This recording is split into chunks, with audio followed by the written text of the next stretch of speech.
some losses they never would know. Took the long route, they had cut me before. We was down bad, talking broken and broke. And I'm dealing, hoping it's all for the low. Hey, man, we got Will Friedman in the building. Will, welcome to the podcast. Hey, appreciate it. Thanks for having me. Hey, so this is Highs with Low. This is the podcast, but we live at Hoop Ship, obviously. Yeah.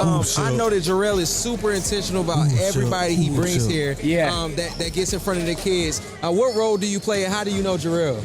Yeah, so JB and I go all the way back to freshman year of college. I was a manager at College of Charleston. Okay. And when I graduated College of Charleston, went to law school, started working for a large corporate law firm, and kept with my passion with sports, and now I represent over 40 athletes all over the country. Nice. Professional, college, helping with NIL. You name it in this crazy world we're living in right now with all these kids getting money. So just trying to keep them right, and I try to come back here every year, support. I mean, I love what they got going on here. Yes, sir. And as much as we can educate the kids, it's important. Right. Man, that's awesome, man. How did you get into that? Is that something that you seen coming your way? Is there a passion for it? Did you see like a lane that helped the kids? What was it that motivated you? Yeah, so honestly, I tell the story all the time. So when we were at Charleston, it was crazy. One of our guards, Marquise Pointer, he was on the back of a Coke truck for 4 years, and he was getting no money. And that shit pissed me off, right? So this is all before before NIL, right? Yeah. So the shit was crazy. And so when I got out of it, I knew NIL was coming.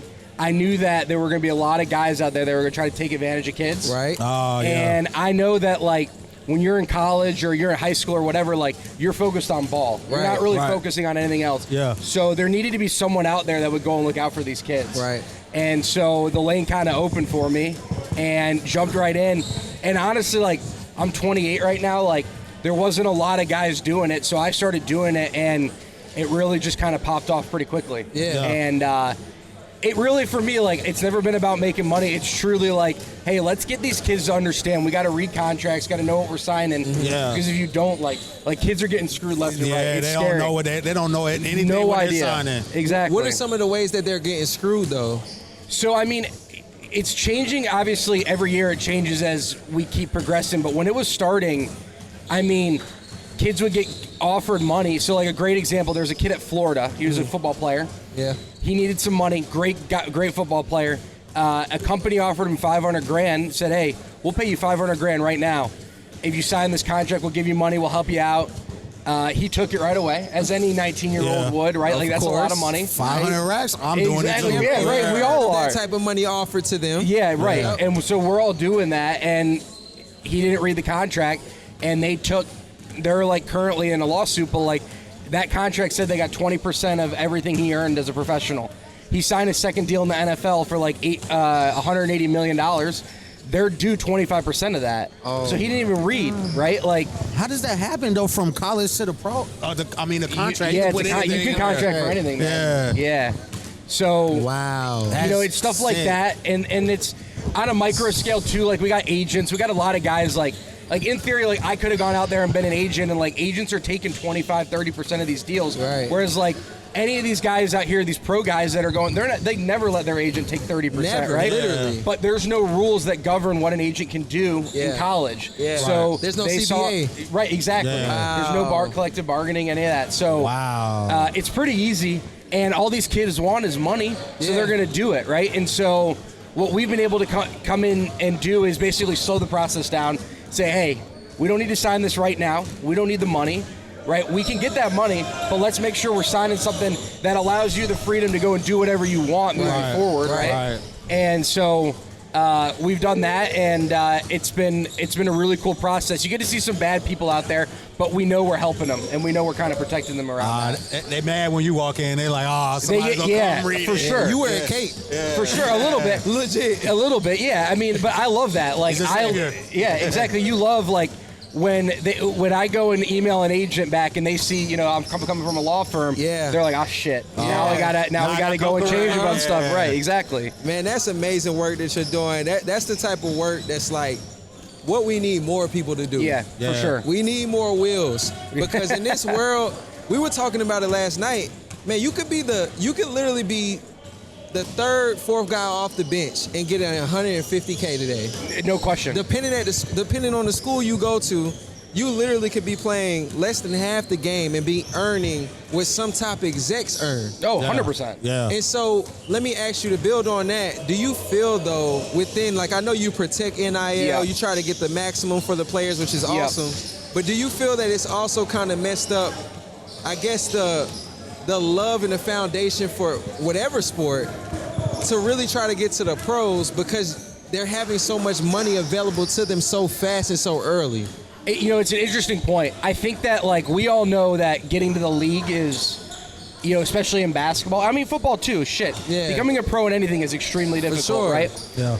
To me, the way I look at it is like, there's a market for this, obviously, because people wouldn't be paying this type of money for these kids in college now. Right. So, my point is, like, get your bag when you can get it, but don't allow that to be your motivator. Yeah. So one of the things that I do, and I talk to JB about this a lot, like, we want to get these kids in a position where we're making smart, educated decisions, whether it be how much money you're going to get, but let's also make sure you're going to the right place, too. Right. Like, Drill's a great example. Like, when we were at Charleston, man, what he could have made his senior year, it would have been crazy, bro. Crazy. God. Can he get any type of back pay? Yeah, right. Exactly, right? We would love that. But no, I mean, it is crazy. So, like, you want to get these kids the opportunity to make that money, but also, like, you're seeing a lot of it now where, like, kids will go be really successful at a mid-major, and they'll go get that bag, which they should, but they might not be thinking about, like, all right, is this offense the right offense for me? Is this coaching staff the right coaching staff for me? Am I going to go and be able to develop and be a better player to get to that next step, right? Yeah. And I think that we're losing that a little bit because everyone just is chasing dollar signs. 1,000%. And so, yeah, I mean, you got to work, you got to kind of put both together. The best agents out there right now in college basketball are the ones that are able to look at both of that, both of those things. Yeah. So when you do NIL for like mid-majors, does it go to that player or does it go to like the school?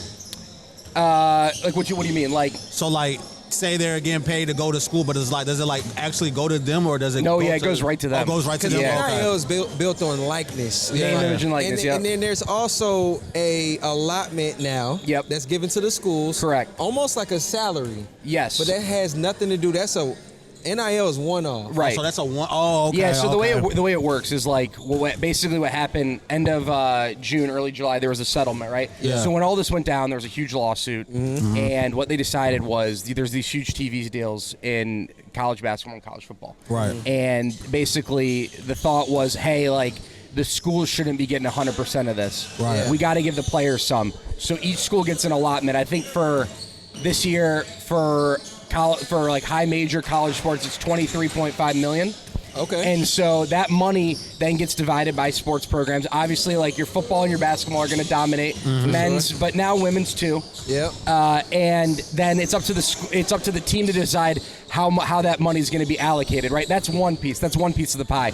Then we have the NIL, right, which are the collectives, which are these entities that are separate from the school, and they're out here giving guys money just to play, and so that, like, they can use their photos on marketing materials and like things on like commercials that. and stuff right? like Yeah. that, yeah. Which was crazy because, like, JB, I see Grant Real out here, like, all these guys were on stuff, but they weren't getting shit. Yeah. Right? They were all over downtown Charleston. Exactly. All over. And so now they have to get paid for that. Yeah. So there's two buckets. Yeah. So it's we're just trying to figure out navigate that a little bit because that all happened a couple weeks ago, and it's all kind of how is it going to actually work it's definitely still a work in progress. Got you. Yeah, it's a lot that goes into it. It is. I am glad that players are getting paid now for their likeness 100%. and for their influence. Yep. You think about, man, I think about it all the time, like Zion. Zion Williamson, Ja Morant. Ja Morant went to Murray State. Yep. Who went there before him? Can you name one player? Nope. Nobody. So the revenue that the city, forget the school, right, that the city brought in while he was there, especially that last year. Yeah, especially that last year. Listen, he would have been a great study though of, like, what does he do? Does he go pro or does he go to Duke?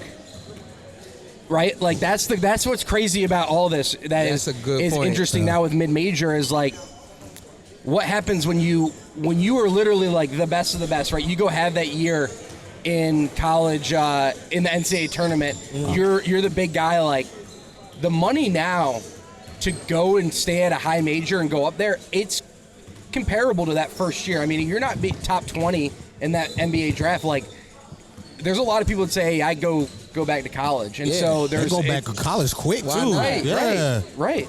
What's his name? The quarterback from Georgia that went to Miami? Carson Beck. Bro, he getting more than Getting more than the rookies. It's crazy. Yeah, I'll go right back too. Yeah. But I think Jarrell would have crushed it. I mean, Grant Riller, those guys would have been easy over $1 million to go to some of these other schools. Yeah. But what's crazy now is, like, I'll work a little bit with Charleston's collective to kind of figure out what they're going on.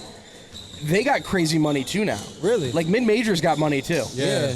And so, like, they're able to build some pretty damn good rosters now. Yeah. The problem is, like, once those guys pop off, you can't really retain them. Yeah. They're gone. They are gone. Yeah. But that's the thing with it now, like that's why Coach Saban left. Like, you can't do the things that you used to do getting kids. Now it's like, how much money can you give Exactly. me? What can you do for me there? And that's gonna be my decision mostly. Yep. Which I think that takes away.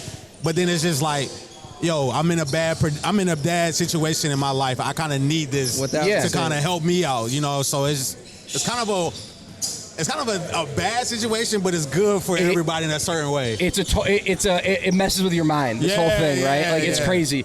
Like, I'm happy all these guys are getting paid. I just, like, when I look at it right now, it needs to be controlled. Yes. Right? It really does. Find a way to control it. Find a way to control it. Off the rails right now. It is. It's just starting, though. It is. And anything that's just starting is going to be like that. Yep. I see a positive spin on it in reference to it kind of shows a young kid and a young athlete how to handle business. The ones that are going to deal with big money later, how do you deal with that money? How do you build a team? How do you get a good lawyer like yourself, right, to represent you in the room and make sure you don't get cheated? Because let's be honest, sometimes people get shortchanged too, right? All the time. On a professional That's life, level. So I think it helps some of those guys, right?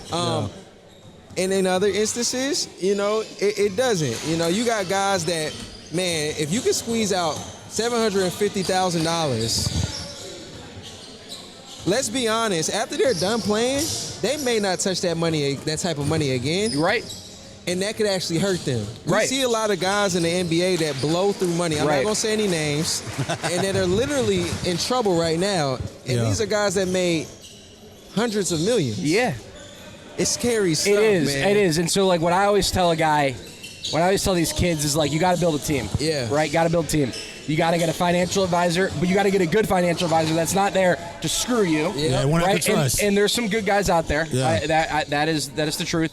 You got to get a lawyer, right? Okay. Mm-hmm. Doesn't have to be me. It should be me, but doesn't have to be me. I'm about to say it should be me. Doesn't have to be me. Got to get a lawyer. Yep. And you got to get a good accountant, right? Yeah. If we can teach these kids, like, I always think back to, like, the business classes that we're taking, like, imagine making that type of money in college, but now you're taking business classes. You're able to learn, how do I manage this money that I'm getting, right? Yeah.